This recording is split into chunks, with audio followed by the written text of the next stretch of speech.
Being great at sales is essential to your business and your career, but you and I both know that the stress of selling and dealing with constant rejection can be an emotional drain. My entire brand, No BS Selling, is based on the belief that professional sales is a skill and not a personality, and that to be better at sales takes constant refinement and a dedication to your craft. This show is for salespeople and entrepreneurs who are committed to improving their sales skills and getting better results, and are sick and tired of the BS game that often happens between buyers and sellers. Welcome to the No BS Sales Podcast, and I'm your host, Walker McKay. I'll help you and your sales team make selling easier, feel less cheesy, and be more lucrative. It's time to change the rules and level the playing field between you and the people you sell to. You're already good. Let's be better. About 10 years ago, I was talking to a buddy of mine, somebody that I worked with, not in the same office, we're in the same business. His name is Mark McGraw in Atlanta. If you know him, tell him I said hello. But I called Mark one day and I said, damn it. I said, this sucks. He said, what? And I said, I had 3 appointments set this week, and every single one of them I disqualified. They were no's. And I said, and then I haven't been able to set any other appointments this week. Nobody will freaking talk to me. He said, Walker, can I give you some advice that an old coach of mine gave me? And I said, sure, Mark, please. I need it right now. And he said, here's the advice. Get over it. Business is hard. Sales is hard. Get back to work.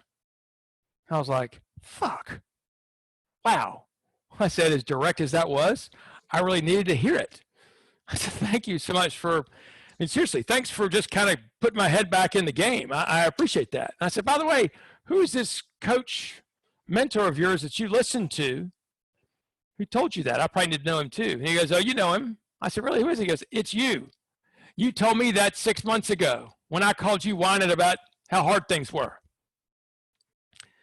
It's true, right? It's so much easier to give that advice than it is to take and heed and to live that advice. Business is hard. Sales is hard.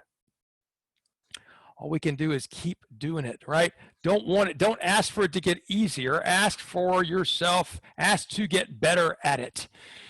If you want to pray for something, pray that you get better at sales and do whatever it takes to get better at sales. Don't wait for it to get easy, because it is not going to be easy. Quite frankly, if you are closing more than, I'm going to call it 50% of the people you're calling on, if you're closing more than 50%, what I tell you is either number one, you're not in front of enough people. Number 2, you're not charging enough money. Or number 3, you're just calling on low-hanging fruit, right? The teed up stuff, which is probably related to the first 2 anyway. To grow your business and to do more, we've got to call on bigger and more sophisticated accounts over time. The reason I want you to listen today is I've had to have this conversation with 3 or 4 people in the last, 4 days. Sales done correctly, done the right way as a professional, is playing the long game. It's understanding that great sales can happen in the short term, but ideally what happens is it takes I say ideally, that's not the right word, real selling into a market that if you're selling something that's expensive and complicated, chances are you're not going to make the sale on your first call, right? On the first time you meet them, you're not going to make the sale. Maybe you can, maybe you can't, but your great accounts, the ones that you're going to have, they're going to be super profitable over a long period of time. Chances are when you think about when you met them, it was probably 2, 3, 4, 5, 6 years ago where you started. And this is the kind of the hard part about sales, because when somebody's getting in the business, when they're just getting started and they see the guy who has been there for 5 years or 10 years or 20 years, and they say, I want to be just like old Joe who's been around here forever. Can't wait to be just like him, and they go watch him and they want to do exactly what old Joe does. And what they watch old Joe do is answer his phone. And he says, yeah, hey, Bob, how's it going? Yeah, kids are fine. How about yours? Great. Yeah, good. You want some? Great. I'll send some over, or we'll get you signed up again. Thanks for the call. Or maybe it's the opposite, where old Joe calls one of his buddies and says, hey, Bob, hadn't talked in a while. Can I hook you up with some more of this? And often the answer is sure, right? So the young guy says, man, I can't wait till it happens to me. And oftentimes what he's waiting for is his phone to ring with somebody friendly on the other end. Well, shit, that's not going to happen very often, not in a money-making call. I don't know if you found this to be true, but when you first get into sales, you think, hell yeah, I can just try and sell this to all my friends, or your boss thinks you can sell it to all your friends. Reality is your friends don't trust you yet. Even the ones that love you and known you forever, when you get into new business, they don't think you know what the hell you're doing. You know why? Because you don't know what the hell you're doing. It takes a long time. I will tell you, selling really starts after you've talked to all the people that are happy to take your call, and chances are not going to buy. Sales starts when you get to the next list, the people that you haven't yet met, the people that don't know you just started yesterday, the people that don't have that preconceived notion. When I'm talking about the long game, the purpose of prospecting, well, on one hand, it is to set appointments. I'm all about that. The second thing that prospecting is about, calling especially, is to build familiarity and make connections. Build familiarity and make connections. So every single touch point you have with one of your prospects, who's not yet doing business with you, is to build familiarity and connection. So this would begin with, what do they learn about you from your calls? What does the tone of your voice sound like? Do you sound confident? Do you sound like some twit? Are you pushy? What is the tone of your email? Is it helpful? Is it too salesy? Right? These are the impressions people form about you over time. And if somebody senses that you're somebody who's going to put pressure on them or try and close them, they're going to push back. It's their natural reaction. Nobody wants to be convinced of anything. They like to buy, but they don't like to be sold. So if you think about, a lot of times salespeople get into the business and they are desperate, or they feel desperate, or they sound desperate because they need the business. And what they're trying to do is close business quickly. Well, their boss wants them to as well. But in the real advantage, the way to do this the right way is to recognize, sure, you're going to get some business soon, as long as you're doing the behavior and getting in front of people. But the reality is, it's going to take you a while. In the short term, what I'll tell you is the stuff that you're doing right now, the prospecting, chances are those you're planting seeds, right? And those are the seeds that are going to feed you in 90 to 120 days. So the stuff that you're working on and calling on and doing prospecting for, September, October, that's probably starting to pay you in first quarter, right? So as we head into this fourth quarter of the year and we're moving in, right? And you begin to think to yourself, well, it's almost National Screw-Off Month, that time between Thanksgiving and January, the second week in January. No reason for me to get on the phone a whole lot now. It's funny, I can remember back 12 or 15 years ago where I said to myself, nobody really buys anything between Thanksgiving and the end of the year. And so I began to plan for that and prepare for that on around Halloween. I look back at my ledger and I hadn't made a freaking call since October 31st. And you know what that meant? Nobody bought during that time, that's for sure.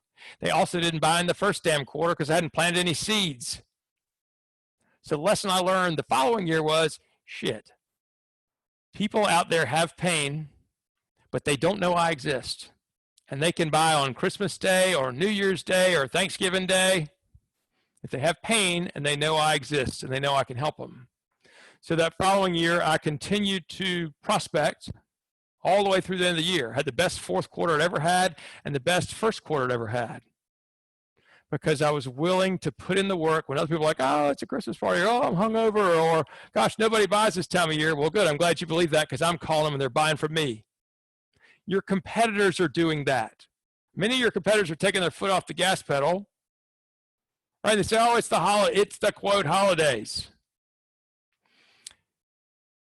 Remember too, the people that you're calling fourth quarter, third quarter, second quarter, first quarter, maybe they're not great prospects for you today. Maybe they're not going to buy. Maybe nobody does. Let's just assume nobody does buy in the fourth quarter. Okay, who gives a shit? They will talk to people on the phone in the fourth quarter. You can begin to build familiarity and connection in the fourth quarter and the first quarter and the second quarter and the third quarter. Remember, your call is not necessarily to sell something. It's also not to make friends.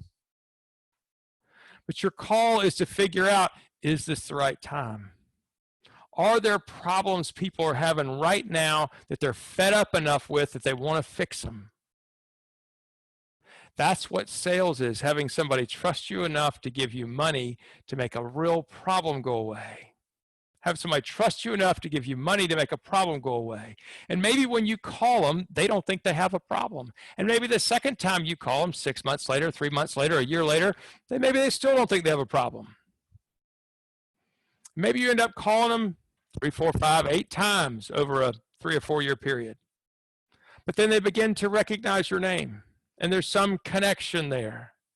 And maybe, just maybe, one of these times they call and say, you know what, I'm glad you called. This time we talked. What brought this to my forefront as a topic for today, there's a young guy that I coach.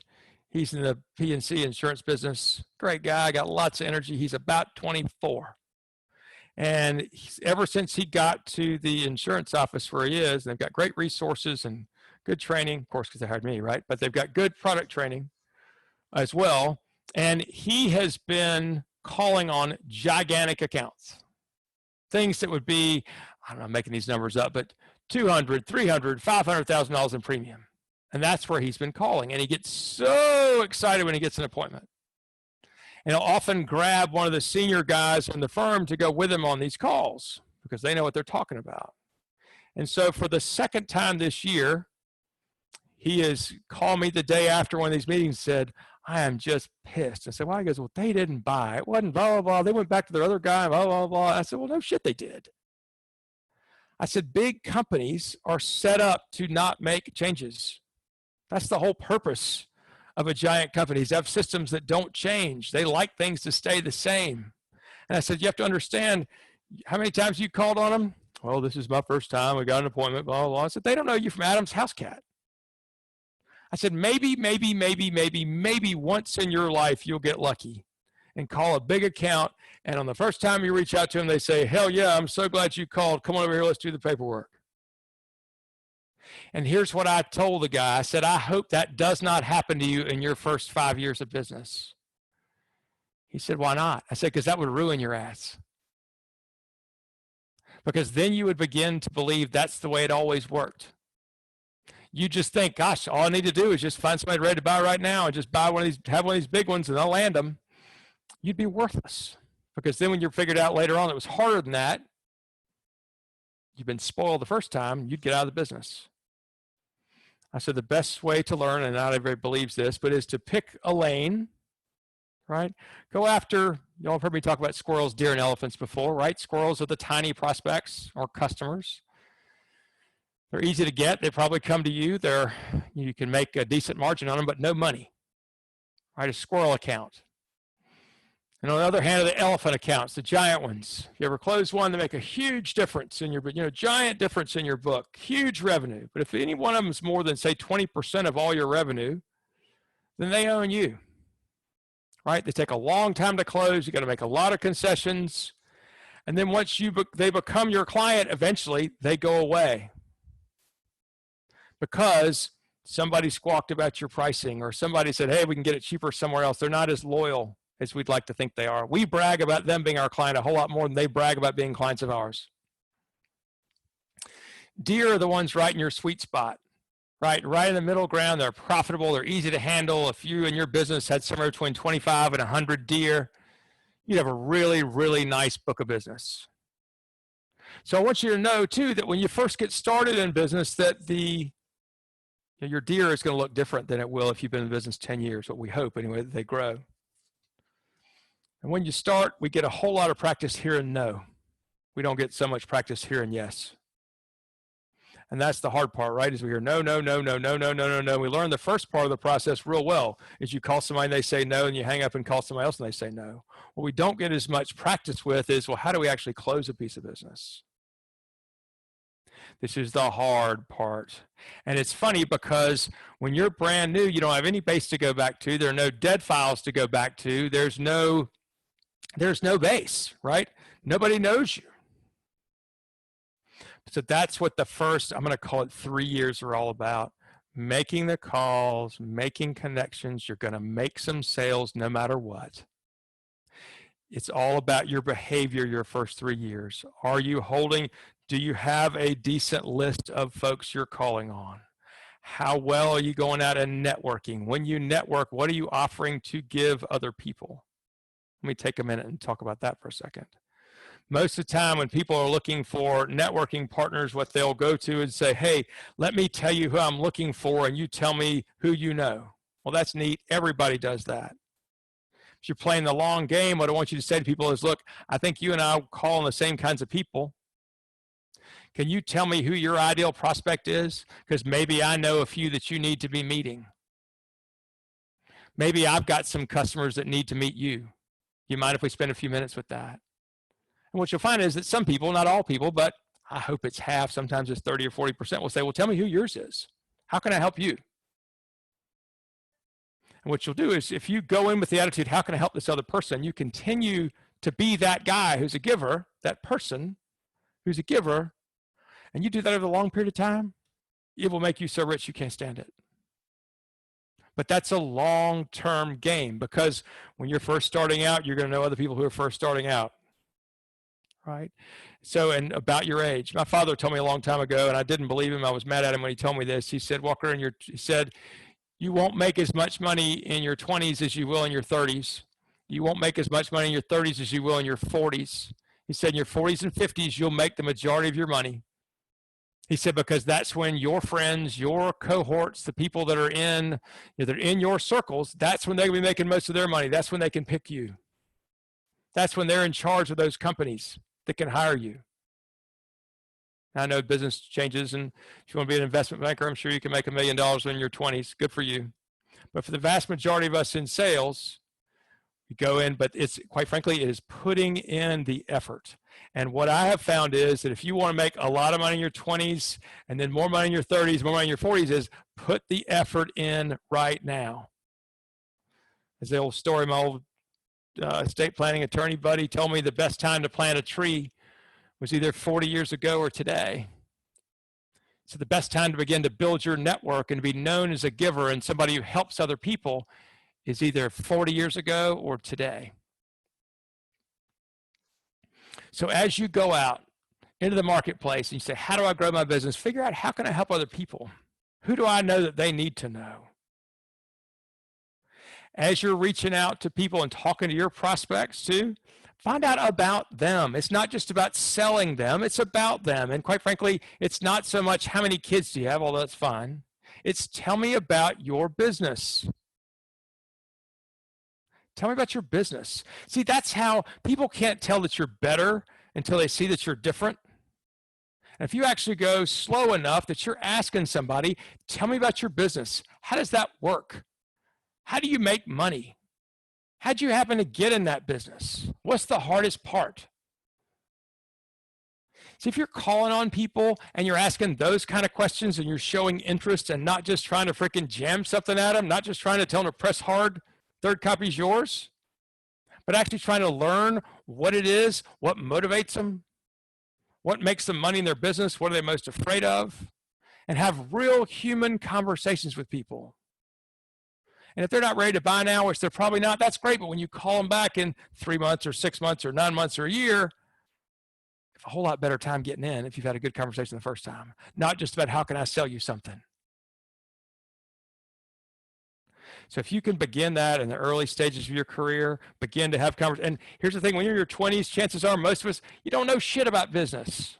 You don't know anything about business. You don't. It's not what you learned in business school. It's not. Or in your business classes in college.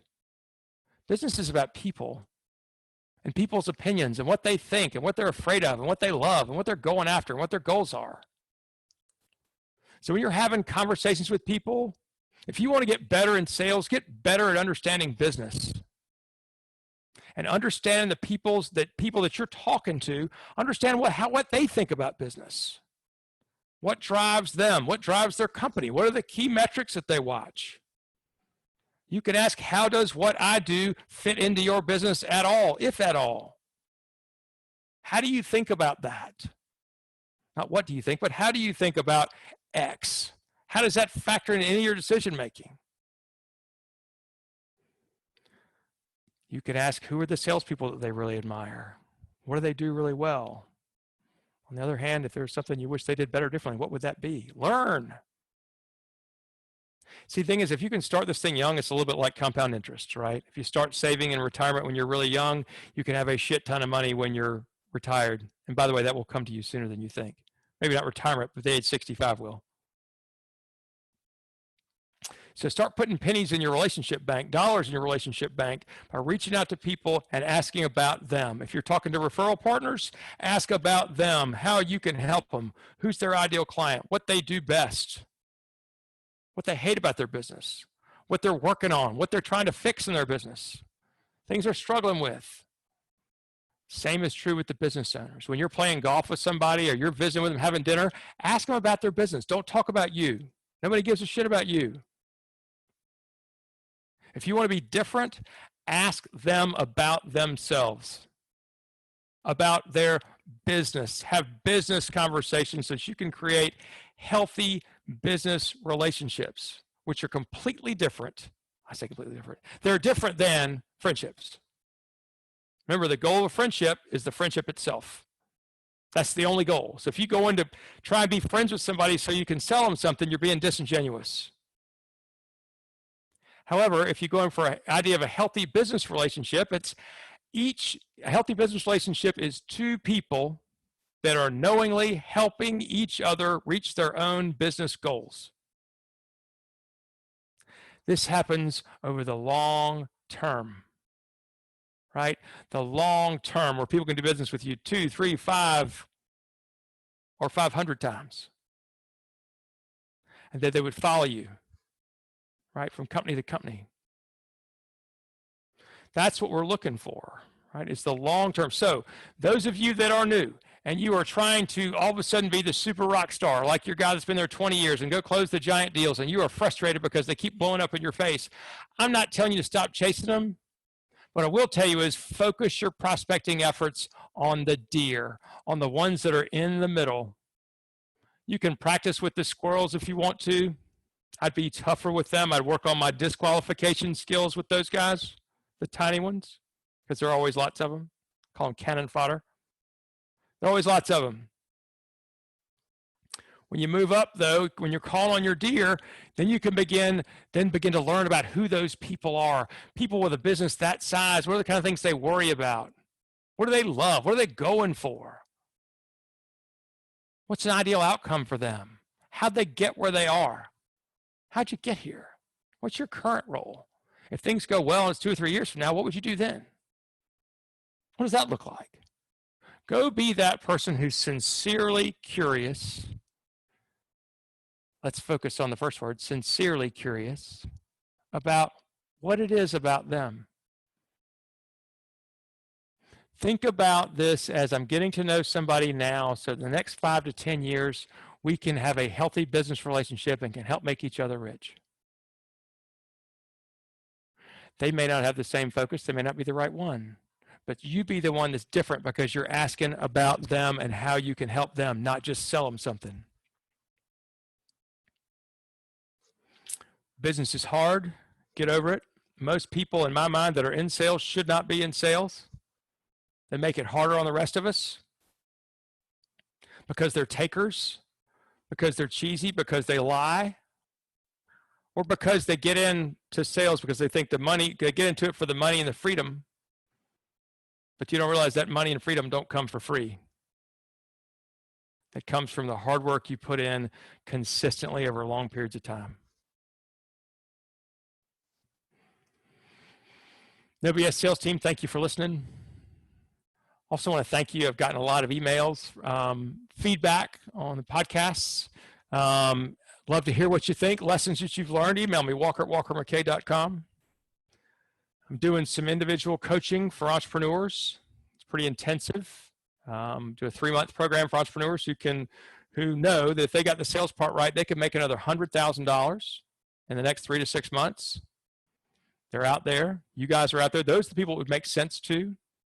If you're not there yet, if you're not in that level where you could make another $100,000 in the next 3 to 6 months, I've got other programs as well. Go to walkermckay.com. If you want to talk to me about the individual coaching program, one-on-one coaching program that's expensive, difficult, don't take most people as clients, email me, walker@walkermckay.com. Tell me you want to talk or get on my calendar, and let's have a conversation, see if it's the right fit. Thank you very much. Go get them. Keep your foot on the gas pedal. Ignore the speedometer. Talk soon.